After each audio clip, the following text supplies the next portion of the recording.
Pag-usapan po natin itong nalalapit na SONA, Port SONA ni Pangulong Marcos. Ito po ay sa July 28 na. So isang buwan mahigit na lang, okay? Usually pagka SONA sila po ay nag-iimbita ng mga diplomat, mga ambassador, okay? Maging itong mga former president, vice president, mga former Senate president, former speaker, okay? Yan po ay masabi natin na kumbaga ano na siya, tawag dito yung tradisyon. Okay, tradisyon po yan ng ating gobyerno na kapag SONA ay iniimbita nila itong mga tao, mga negosyante, yung mga mahalagang tao sa ating lipunan. So pinapadalhan po yan ng mga invitation, okay, para dumalo. Alam po ninyo mga kababayan, ako po ay medyo napaisip. Okay, itong gobyerno ay sinasabi na iimbitahan daw nila o patadala nila ng imbitasyon itong si dating Pangulong Duterte, si PRRD. Okay, di ba pinakulungan nila nasa hawak ng ICC, nasa The Hague, nakakulong. Pero base po dito sa balita, no, mula sa politico.com, ito sabi dito, a matter of protocol. House to send SONA invitation to Rodi Duterte. Ang galing, ano, ito po ay published noong June 19, 2025. Okay? Ako napaisip kung bakit nakakulong yung tao, pinakulong nila. Tapos padadala ng imbitasyon. Yun ba makakaatin ng SONA? Kahit sabihin natin protocol, nakakulong yung tao Ano yun, insulto o nagpapatawa? Itong House of Representatives? Hindi ko maintindihan. Nakakulong di ba? Padadalan mo ng invitation yung nakakulong na tao. Sino ang aatin? Kaluluwa niya? Galing, ano? Sino ba ang may sabi nito? Tingnan natin kung sino ang nagpanukala nito. Kung sino nakaisip nito. Tingnan natin. Okay, so ito ito po ang sabi dito sa politico.com. Okay? The House of Representatives will be sending an invitation to former President Rodrigo Duterte, who is detained at The Hague, for President Ferdinand Marcos Jr. Fourth State of the Nation address on July 28. We will send the customary invitation, which will send to the former President, former Vice President, former Senate President, and former Speakers. Ipapadala natin lahat na mga nasa listahan natin, said the House Secretary General Reginald Velasco on an interview on Thursday. So yan pala ang nagbanggit pala nito sa politico.com ay si Secretary General Reginald Velasco. Siyempre ibig sabihin yan, yan po ay utos mula sa pamunuan ng House of Representatives, siyempre si Speaker Romualdez. Okay? Yan po ay tradisyon ng ating gobyerno taon-taon. Okay? Ang galing naisip nila yun. Pati yung nakakulong na lalo't na sa ibang bansa pa. Ganun sila ka bright. Galing sino nga atin kaluluwa?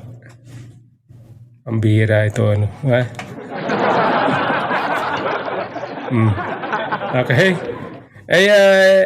Balita po natin mga kababayan, itong si Vice President po ay hindi attend for the second time.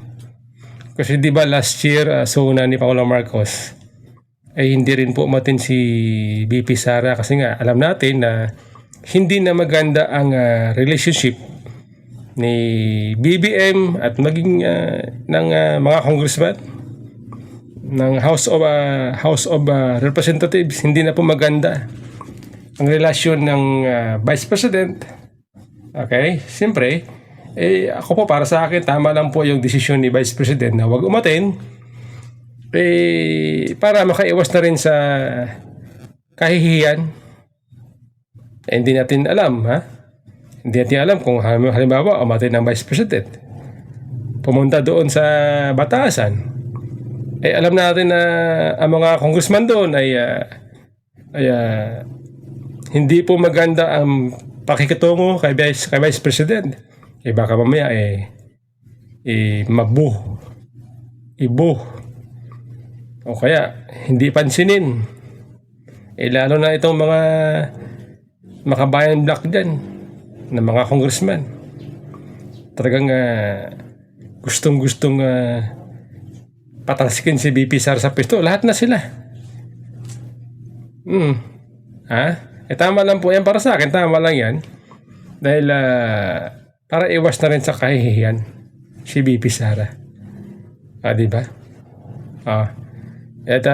Siyempre, alam natin na itong si Vice President po, hindi po yan plastic. Talagang pag siya'y galit, ipapakita niya talagang galit siya. Pero sabi ni Atty. Claire Castro ay papadalhan pa rin daw nila ng invitation si VP Sara bagamat nagsabi na in advance na hindi siya attend. Pero sabi, padadalhan pa rin daw ng invitation for respect. For respect. Ganun na. Dahil dyan, mga kababayan itong si Atty. Claire Castro, meron po siyang banat kay VP Sara, yung plano ni VP Sara na hindi a-attend sa SONA, meron pong hindi magandang binitawang salita itong si Atty. Claire Castro.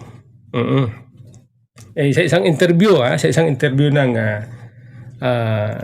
mainstream media, nabanggit ano daw ba ang masabi nitong si Atty. Claire Castro sa plano ni VP Sara na hindi attend. Bagamat sinasabi karapatan na yan, pero mas maganda sabi niya kung siya umattend para malaman niya itong mga nagawa at gagawin pa, mga natapos na ni Pangulong Marcos. Okay? Nabanggit pa ni Atty. Claire Castro na wala daw sa realidad itong si VP Sara. Wala sa realidad. Kasi sinasabi raw ni VP Sara na walang nagawa ito si Pangulong Marcos. Okay? Yan daw madalas na sinasabi ni VP Sara. Meron tayong video dyan. Kailan baka kasi makapiright tayo, no? Kaya kinuha na lang natin yung mga detalye, yung mga sinabi. Okay? Wala daw sa realidad. Kasi laging sinasabi ni VP Sara daw, ayon kay Claire Castro, wala daw nagawa si Pangulong Marcos.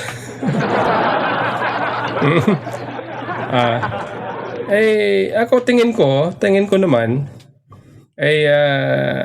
mukhang tama si VP Sara.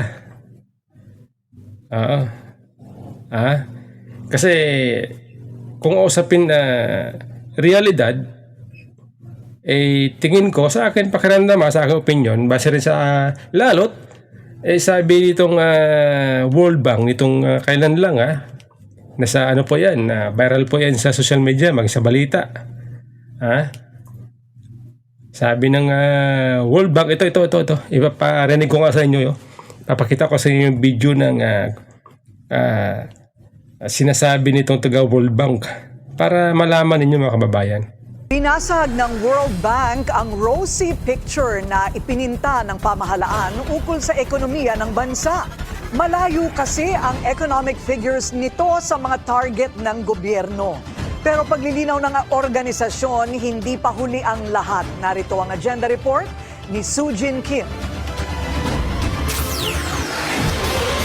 The Philippines has recorded robust but decelerating. Malinaw ang mensahe ng World Bank. Humihina ang takbo ng ekonomiya ng Pilipinas sa gitna ng lumalalang trade crisis at tumitinding tensyon sa ibang bahagi ng mundo. Sa kanilang June 2025 Philippine Economic Update, pinasilip ng World Bank ang kanilang growth and inflation estimates hanggang 2027. Makikita na ang growth rate para sa 2025 ay malayo sa target ng pamahalaan na 6%.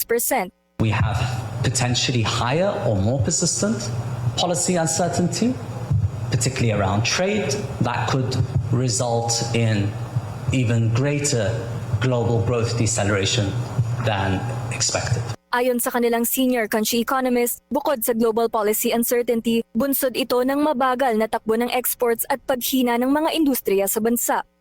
On the supply side, we see a deceleration in services. And given the export story, we see a deceleration in industry. Manufacturing has of course been affected by... Okay. Sabi dyan, binasag daw ng World Bank itong rosy picture.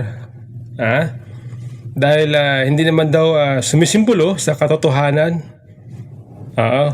Dahil mahina daw, mahina o bagsak ang ekonomiya ng bansa. Binasag. Di ba nung kailan ba yun sa isang press con ni Atty. Claire Castro dyan sa Malacanang, sa aking pagkakatanda, January o February yata yun, sabi niya gumaganda raw ang inflation, ang ekonomiya. Nakakaalarma po ito dahil gumaganda po ang takbo ng ekonomiya ng bansa. Taliwas po ito sa sinabi ng Vice Presidente na bagsak ang ekonomiya. Tandaan po natin. Yun na sabi. Oo. Tayo po hindi naniniwala sapagkat marami po ang nagsasabi base sa mga survey. Sabi daw tumataas daw yung mga nakakaranas ng gutom, kahirapan. Kaya tayo po ay hindi naniniwala sa sinasabi nitong Malacanang dahil taliwas po sa lumalabas ng survey ang mga binabanggit ng Malacanang. Kaya tayo po ay medyo duda. Pero this time, yung ating pagdududa kung nagsasabi ba ng katotohanan o realidad na binabanggit ni Atty. Claire Castro, dito po sa binanggit ng World Bank, tayo po ay nabuo ang ating pagdududa na parang nagkukunwari lang itong Malacanang na maganda ang ekonomiya o maunlad ang bansa. Base dyan, sabi ng World Bank. Kaya advice ng World Bank, palakasin. Palakasin daw yung industriya. Ano ba yung mga industriya na yon na meron tayo sa bansa? Siyempre number 1 dyan, tourism, manufacturing. Kasama yan yan mga yan. Siyempre dapat para mas makakatulong sa ating ekonomiya, ang ating gobyerno dapat mag-invest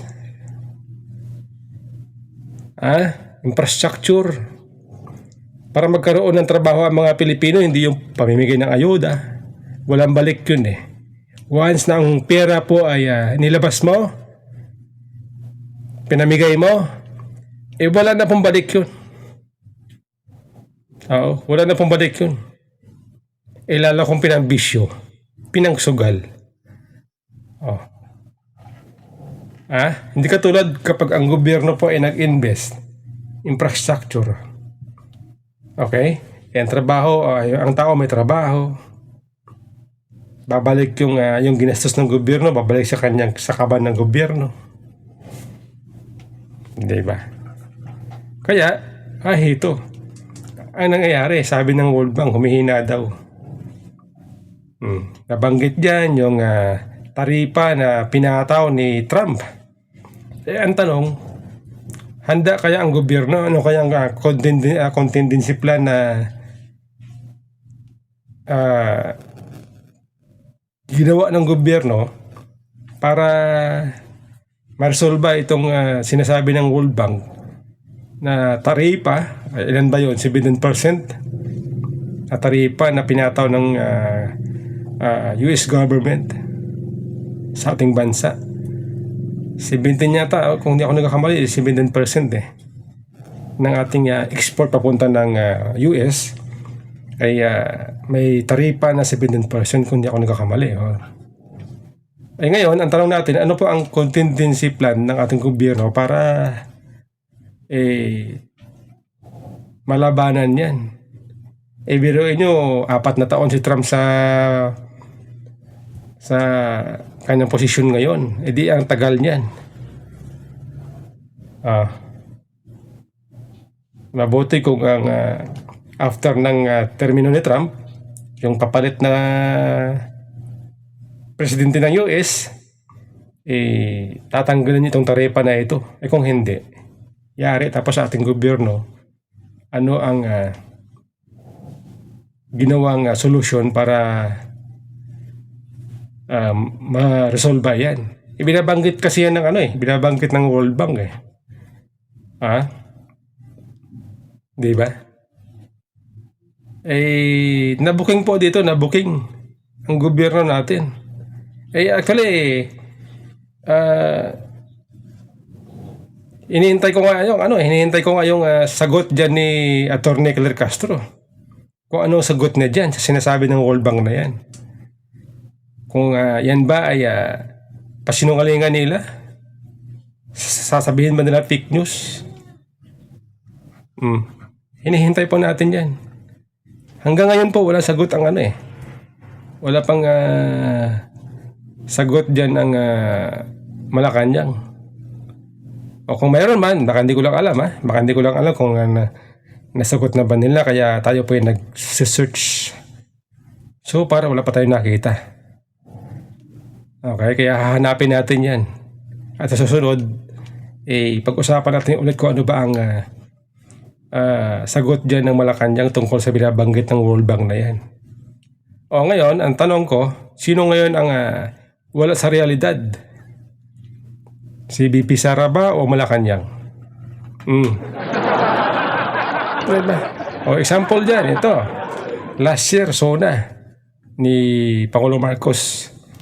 Yung binanggit niya na 5,500 na flood control projects, pinanggalandakan doon sa SONA, pagkaraan ng 2 araw, bumaha ng pagkalalim-lalim, ayun, na-expose. Na-expose po, wala pala. Wala pala yung mga flood control projects na yung pinagmalaki. Waipik pala.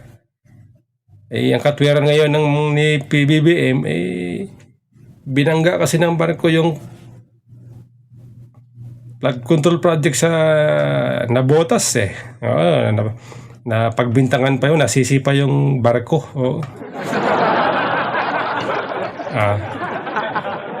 Diba? Doon po, na-expose po sila doon na ang sinasabi nila hindi totoo. Itong sinasabi nila na bababa ang bigas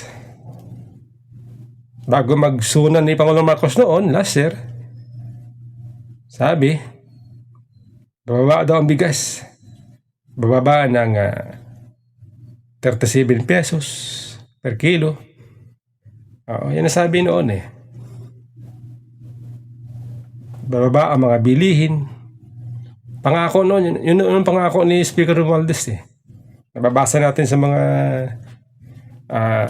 balita. O nangyari ba? Wala din eh. Yung 20 pesos na per kilo na bigas, bagamat sa ibang lugar mayroon, dahil sa kadiwa, wala yun eh. Dapat buong bansa. Dapat buong bansa, lahat ng palengke, lagyan ninyo ng kadiwa as outlet para lahat ng tao makinabang, yung walang kakayanan makinabang, di yung selected lang. Hindi, wala yun. Wala epekto yun. Di ba?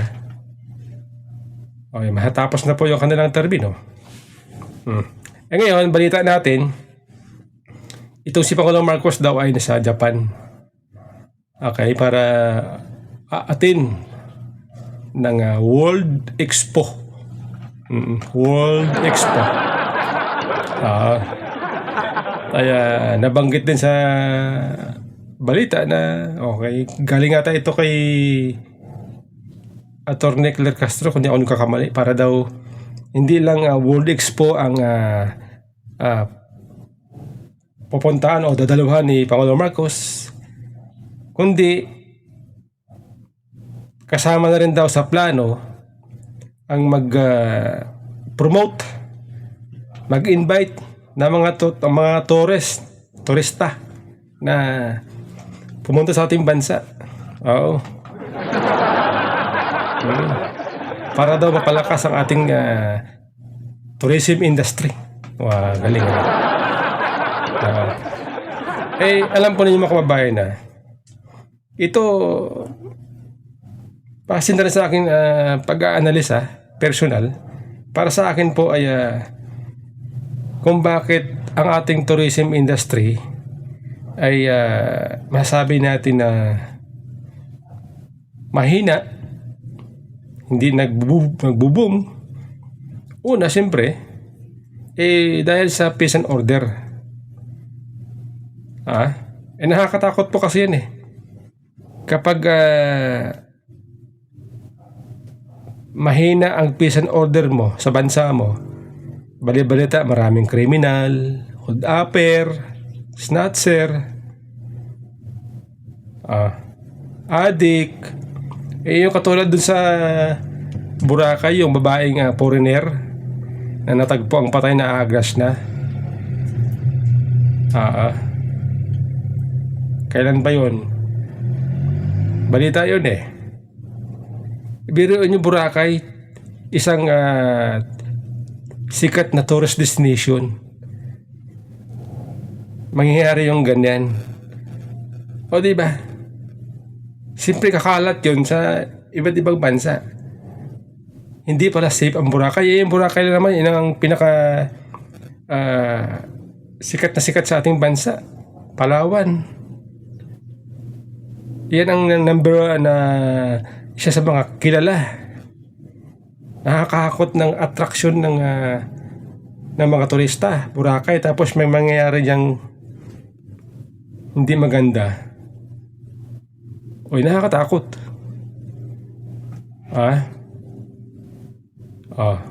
Sabihin natin, after ng krimen, hihigpit ang gobyerno. Pero, ang problema, nangyari na. Nagkaroon na ng bad record. Nagkaroon na ng masamang